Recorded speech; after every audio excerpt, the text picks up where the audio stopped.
قبل ما نبدا الفيديو ما تنساش تعمل لايك وشير وسبسكرايب للقناه وتفعل زر الجرس عشان خاطر يوصلك كل جديد من عندنا.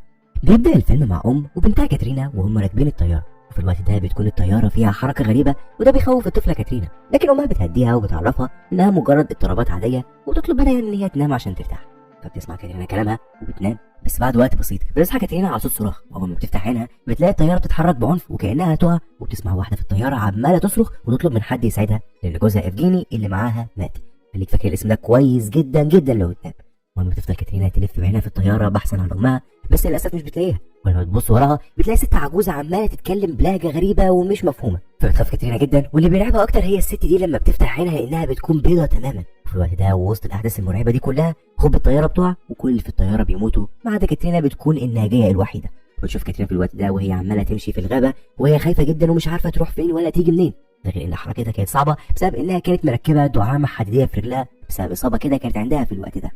عامه بيعدي بقى على كل ده 20 سنه كامله، وبنعرف ان دلوقتي كاترينا لسه عايشه عادي خالص، وحاليا بنشوف كمان مذيع بيروح يعمل معاها لقاء، وبيكون اللقاء مع كاترينا وبنتها الطفله ديانا، وبيتكلموا الاثنين مع المذيع وبيعرفوا ان خلاص كاترينا ما بقتش تخاف من الطيران زي زمان، وعدت كمان الكارثه اللي مرت بيها زمان. بيعرفوا كمان انهم النهارده هيسافروا بالطياره لابو كاترينا عادي خالص، وبيتكلم المذيع مع كاترينا وبيسالها ايه اكتر حاجه مأثره فيها ولسه بتخاف منها لحد دلوقتي.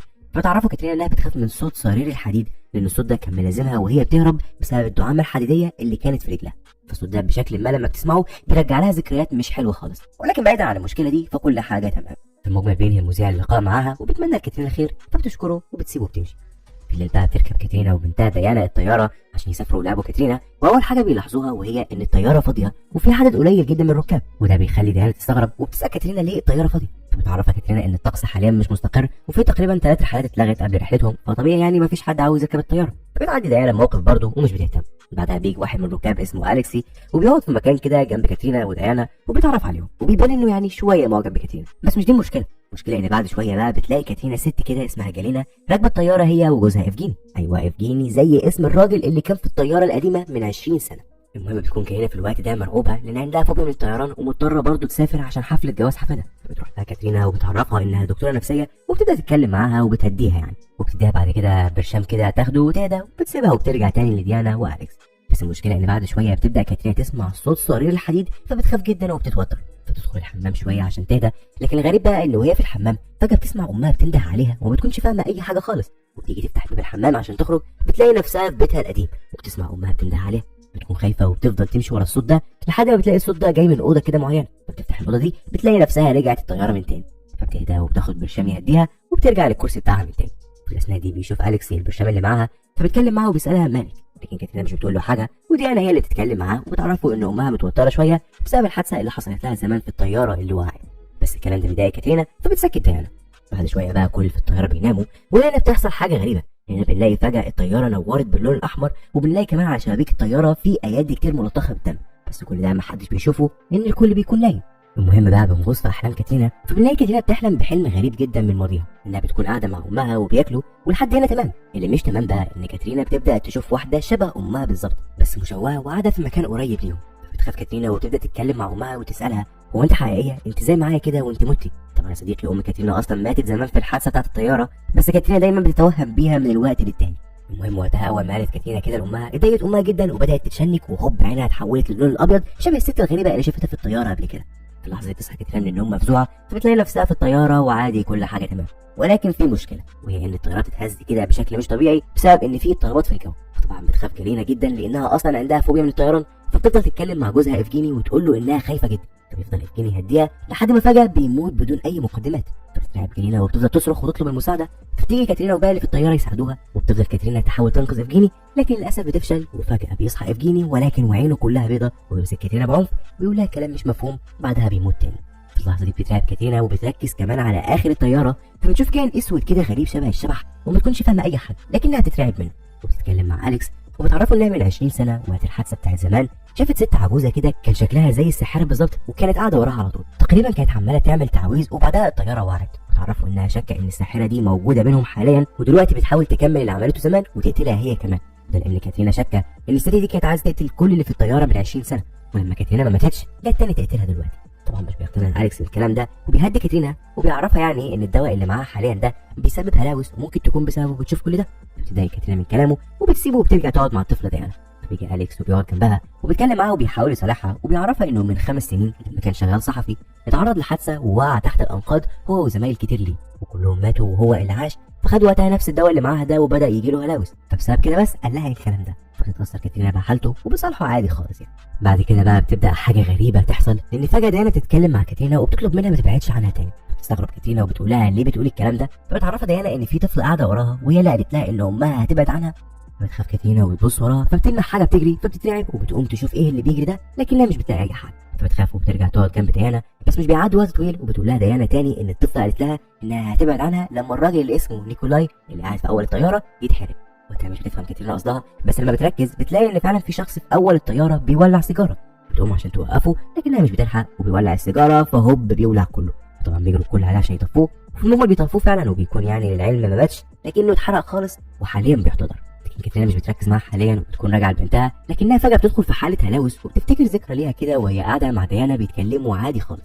بس لما سابت ديانا وجت تدخل الحمام حست بحركه غريبه وفجاه شافت كائن او شبح اسود كده زي اللي شفته من شويه بيهجم عليها وبيخنقها، وهنا هوب بتفوق كاترينا من ذكرياتها. بتلاقي بنتها قدامها ومرعوبه فبتفضل كاترينا تهديها وبتهدى فعلا. في الوقت ده بقى بتبص كاترينا جنبها بتلاقي واحد من ركاب الطياره اسمه بافلي قاعد وسط الاحداث دي كلها عمال يرسم، وده بيعصب كاترينا فبتتخانق معاه لانه ما عندوش دم. بس بيجي اليكس في المجمل وبيهديها وبيخلص الموضوع. بعدها بيبدا نيكولاي اللي اتحرق يطلب منهم تليفونه عشان يشوف صور عيلته قبل ما يموت، فبيجيب له بافلي التليفون بيشوف عيلته فعلا لاخر مره. مشهد مؤثر، بيموت هو كمان فبيزعلوا الكل عليه. بعد موت نيكولاي بتبدا كاترينا تركز في المكان اكتر، فبتكتشف ان جالينا مش موجوده وتفتكر انها شافتها بتدخل الحمام من شويه. بتروح تشوفها وتطمن عليها، بس في الاثناء دي بيجوا الاثنين المضيفات بتوع الطياره وبيحاولوا يمنعوها، فبتبدا كاترينا تقلق منهم وبتشك فيهم، لكنها في نفس الوقت مش بتهتم بكلامهم وبتفتح الحمام فبتلاقيه فاضي تماما وجالينا مش موجوده. فبتكون هتتجنن، لكن المضيفات بيهدوها وبيطلبوا منها ترجع مكانها وهم هيدوروا على جالينا وبيسيبوها وبيمشوا. وقتها بتقف كاترينا جنب وسط افجيني فبتلاقيه فجاه فاق زي الزومبي كده وبيمسكها من ايدها. بتحاول تهرب منه فهو بيظهر الشبح الاسود وبيمسكها من دماغها من ورا، فبتفضل تصرخ كتير وهي مرعوبه، بس بعد لحظات بيختفي الشبح نهائيا. وقتها بتخاف كاترينا اكتر وبتكون عاوزه تنزل من الطياره دي باي شكل كان. بتروح تاخد ديانا عشان يمشوا، بس بيجي اليكس وبيحاول يوقفها انها هتمشي فين، احنا في طياره. بس قبل ما اليكس يكمل كلامه بيبدا ينزف من دماغه وعينه، فبتخاف كاترينا منه وبتسيبه وبتاخد ديانا عشان يمشوا. بس بيجوا المضيفات وبيوقفوها قبل ما تفتح باب الطياره الامامي وبيفضلوا يقولوا لها خليكي هنا لاننا بنحميكي. فبتقول لهم بتحموني من ايه بالظبط؟ وقتها بتكون واحده من المضيفات هتقول لها، بس هوب بتبدا تخرج ميه من بقها كانها تغرق وبتقع ميته. واركز في موت كل واحد وطريقه موت كل واحد لان دي نقطه مهمه جدا جدا. مثلا الكلام ده كله بقى بيرعب كاترينا اكتر واكتر، وفوق ده كله بتشوف الرسام بافلي قاعد وبيرسم البنت اللي لسه ميته دي، لكنه بيكون بيحط التاتشات الاخيره على الرسمه، وده معناه انه بيرسمها من بدري جدا وكان عارف انها هتموت كده. فبتتجنن كاترينا وبتاخد منه كشكول الرسم وبتفضل تبص فيه، فبتلاقيه مليان صور لكل اللي على الطياره وهم بيموتوا باشكال موتهم المختلفه. بتكون هتتخانق مع بافلي وتساله هو مين بالظبط، بس قبل ما تعمل كده فجاه بيبدا بافلي يتحرق ويتحول لرماد حرفيا، وبكده يكون اللي باقي في الطياره كاترينا وديانا وواحده من المضيفات وكمان اليكسي، والباقي كلهم ماتوا. بس كاترينا مش بتهتم بده كله وبتاخد ديانا عشان تحميها وبتكون هتفتح الباب الامامي. يجي اليكسي وبيحاول يمنعها هو والمضيفه، لكن قبل ما يخلصوا كلامهم فجاه المضيفه بتتشد لبعيد بشكل مش مفهوم. اما اليكسي فبيبدا ينزف دم من دماغه وعينه كتير جدا وهوب بيقع ميت. فبتتعب كاترينا وبتاخد ديانا وبتفتح الباب الامامي بتاع الطياره، فبتلاقي نفسها برضه في نفس المكان في الطياره وما خرجتش لاي حته.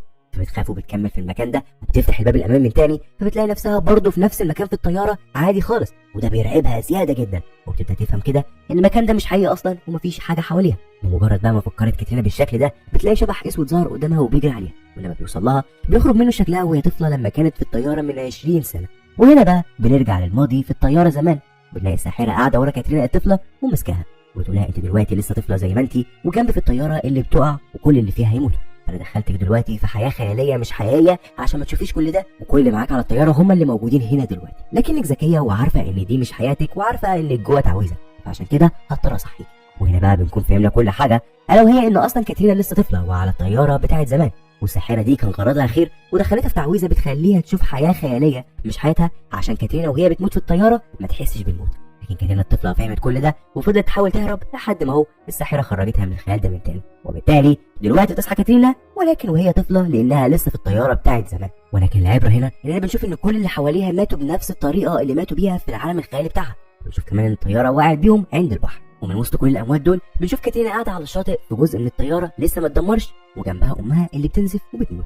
بس الشيء السعيد هنا ان كاترينا مش بتموت زي ما كانت الساحره فاكره انها هتموت.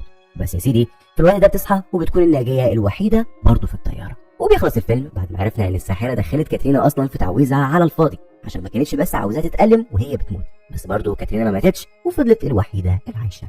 وبس كده، سلام.